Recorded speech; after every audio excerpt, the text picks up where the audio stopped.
మన రక్షకుడు ప్రభు అయిన యేసుక్రీస్తు నామంన మీ అందరికీ నా వందనాలు తెలియజేసుకుంటున్నానండి. అందరు ఎలా ఉన్నారు? బాగున్నారా? మీ అందరు బాగుండాలని మనస్ఫూర్తిగా కోరుకుంటున్నానండి. అలాగే మనము బైబిల్ గ్రంథం రీడింగ్ చేసుకుంటున్నాం కదా ప్రతిరోజు. నిన్నటితో 2 అధ్యాయాలు కంప్లీట్ అయినాయండి. అలాగే ఇవాళ 3వ అధ్యాయము ఆదికాండము 1 నుంచి 8 వచనాలు చదువుకుందాము. దేవుడైన యెహోవా చేసిన సమస్త భూజంతువులలో సర్పము యుక్తిగలదై ఉండెను. అది ఆ స్త్రీతో, ఇది నిజమా? ఈ తోట చెట్లలో దేని ఫలములైనను మీరు తినకూడదని దేవుడు చెప్పేనా అని అడిగాను. అందుకు స్త్రీ, ఈ తోట చెట్ల ఫలములను మేము తినవచ్చును.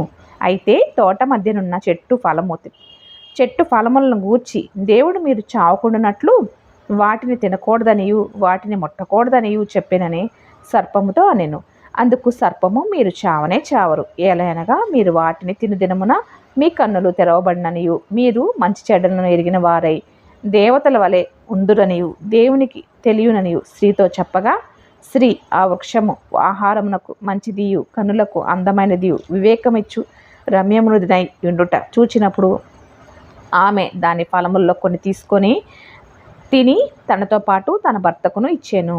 అతడు కూడా తినేను. అప్పుడు వారిద్దరు కన్నులు తెరవబడెను. వారు తాము దిగంబరులమని తెలుసుకొని అంజూరపు ఆకులు కుట్టి తమకు కచ్చడములను చేసుకొనిరి.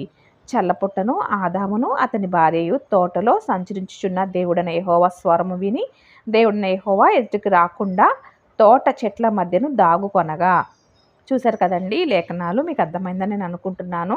రేపటి దినాన్న కంటిన్యూ చేసుకుందామండి మిగతా వచనాలు. అట్లాగే మీరు ఎవరన్నా కొత్తగా నా ఛానల్ చూసినట్లయితే కనుక ప్లీజ్ నా ఛానల్ సబ్స్క్రైబ్ చేసుకోండి. అలాగే చూసిన వారు దయచేసి లైక్ చేయండి, షేర్ చేయండి. మీ లైక్ షేర్ అనేది నాకు చాలా ఇంపార్టెంట్ అండి.